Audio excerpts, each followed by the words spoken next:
Hey everyone, my name is Josh Stoiber, and I am one of the co-hosts of The Greatest Pod Ever Cast, along with my best friend Michael Smith. Each week, we watch 1 minute of the movie The Greatest Game Ever Played starring Shia LaBeouf, and we unpack that week's minute, we make outlandish predictions about where we think the movie is going, and we talk about all sorts of adjacent things that we're curious about. Things like how a terrible villain could arise out of a golf-related breakfast disaster, what it feels like to get chosen by one of Dr. Golf's enchanted clubs, and what it takes to be a caddy and the nefarious traps they leave on the golf course. What follows is a sampler of some of our favorite bits we've done. We hope that it gives you a good feel for what our show is really about, and maybe makes you want to check out some of our full episodes, which you can find on Apple Podcasts, Stitcher, Spotify, and really anywhere else you download podcasts. Thanks for listening. So Josh, I feel like it's fair to say at this point that we are golf legends? Yeah. I think that we're at least on the pathway to becoming that. What's one step below legends? Kings. Golf kings. Yeah. Good. It is the King's game, so that would fit. And I think, what do golf legends have in common, right? One, golf. Mm-hmm. We've got a golf podcast. We're there. Mm-hmm. Two, they've got the cool pants. We have cool pants. Yours are a startling color of blue today. Mm-hmm. And lastly, they all have their own golf beverages, and that's where I feel like we're lacking. Like, there's Arnold Palmer, who has his drink, the Arnold Palmer. There's a drink called the Golden Bear, named after golf's most famous Ursine golfer. I think the Bloody Mary is named after Maria Sharapova or something like that. So the question is, what would you put in your golf beverage? Now, that is a really interesting question. Well, because you can see clinking around in my glass here right now, I have a Beto O'Rourke, which is a half root beer and half diet root beer. And so that's generally when I'm on the links. That's what I'm horking down. And that's good. But if I were to design my own golf beverage, I would have to say that it would probably be, I don't know, maybe like 60-40 mellow yellow and 2% milk. I like that, because I didn't expect you to say milk, and then just like in the beverage, when it hits you, it really hits you. Well, because the thing is, the carbonation is going to separate and curdle the milk. So you have two options, is that you drink it very quickly or you eat it with a spoon. I was going to say, that's nice. It gives you an option whether you want a drink or a meal. Yeah, and sometimes it can be both. Ooh. What about you? So if you were designing your own signature golf beverage, what would it be? Yeah, I was thinking about that. I think the thing that's lacking in so many golf beverages is really anything pertaining to golf. And so, like, what do we have in golf? Golf has grass. Grass is a part of golf, so put a shot of the nice wheatgrass in there. That's something that people do. Sometimes there's water hazards, so put water in there, a nice grass water so far. And the thing that I'm having trouble incorporating is those good white dimpled balls that are the golf balls. Well, you just plunk them right in there, and they're going to leach some flavor. People are always talking about what plastics you can drink out of that aren't going to poison you. And I feel like golf balls are probably one that are in the no column, which means that it's going to leave something in the drink. What is the flavor of golf ball? See, and that's the question that you have to ask in order to get people to desire the answer. So I think that we need to dive into these title sequences, because I do think that you're going to have clues about what's to come in a film based on the title sequence, especially if it is an artistic title sequence like this is. It's not just, like title cards like the Ten Commandments or something. It's more like Titanic, and the Titanic titles showed people waving and getting on a ship, which was very indicative for about 2 hours and 15 minutes of the movie. And then it became the exact opposite of that. You went from happy people being on a ship to very unhappy people getting off the ship very quickly. I think that's an apt description. So are you saying that you think that this title sequence is going to help us predict the next, say, hour 30 of this movie, and then the last half hour is not going to relate to this at all? Well, yeah, I'm saying you see a lot of golf imagery in this, and if Titanic's any indication, we could expect golf for the first chunk of the movie, and then the last section is Shia LaBeouf on a sinking ship. Again, we only know so much about the great game of golf, so I'm very interested now in the golfer caddy relationship. So you're saying that like to be a good caddy, you need to like be able to like anticipate needs and focus on like, look, I know that your short game isn't that good. That's why I'm going to have a big broom and I'm just going to be sweeping in front of that ball to make sure it goes in a straight path. Yeah, or maybe it's you're really good at causing huge distractions. Maybe you know how to light other caddies on fire to get everybody to look a different way, or you can easily summon by mail a large crate of TNT to light off. Or you have like a leaf blower that you can casually, be there like, oh, he's the groundskeeper, but you're blowing the golf ball just a little bit closer to the hole. That's a very strong move. I like the idea that really the coyote from Looney Tunes just kind of missed his calling. He was just supposed to be a caddy all along. And so he then hits the ball with nobody the wiser that he's cheated. And then he takes a step forward. And even though it's out of frame, from the sound effect that we heard, it seems like he steps forward and he steps right into a large succulent cheesecake.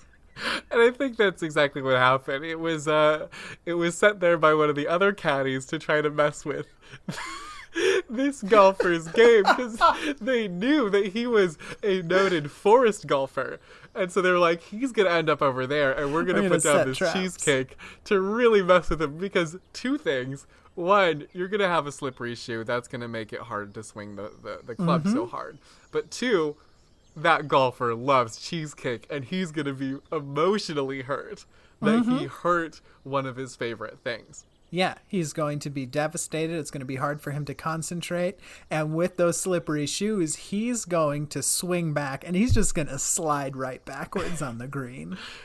And then he's going to fall right on his bum. And everyone's going to have a good laugh at his expense. And that's going to take another emotional toll. So that sounds like Caddy Goblin has some really strong competition out there. We're inclined to think that the villain is this scary top-hatted man.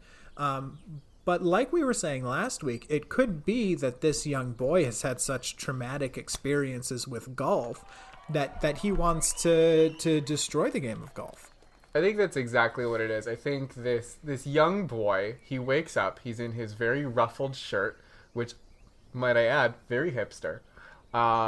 He's in this very ruffled shirt. He wakes up, he goes outside, and he goes and says, What's golf, mister? And he sees these people who are talking class trash, maybe, or maybe other reasons. We've already discussed that. He is being ousted, perhaps, from his home. He's going to have a vendetta against golf. Mm-hmm. And so he's going to want to climb his way through the ranks, to win the biggest golf tournament there is, and then to shut down the game of golf. So we're talking about going from what we had predicted of a Swedish golf villain, and he's sort of turning into an anime golf villain. Yeah, his hopes are definitely up there. I do like the idea of this all being a sports anime because it fits the amount of inflection that he puts in his voice.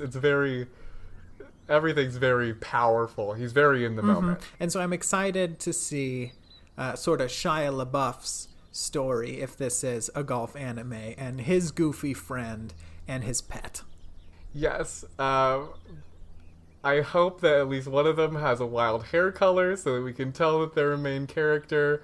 I'm excited to see the big heads when they're angry and the animations when they're crying. I'm excited for all of it. For Shia LaBeouf's big anime eyes. I could stare into them for days. Michael, do you remember the first time that you walked into an Enchanted golf store to get matched with a golf club of your very own? I do. I remember the butterflies in my stomach, some of which were real because of the enchantments going around. Yeah, mine ended up being a hawthorn wood and heartstring of a cheetah. Oh, exotic. Chester cheetah. Oh, branded. How about you? How was your first experience in an enchanted golf shop? Well, I walked in and nobody was there. And I thought, oh, this place must be closed. But then, boom, out of nowhere, he slides on this rolling ladder down his shelves into my view. And he sort of gives me this look. And the look on his face was, oh my God, this ladder's not going to stop. And it didn't.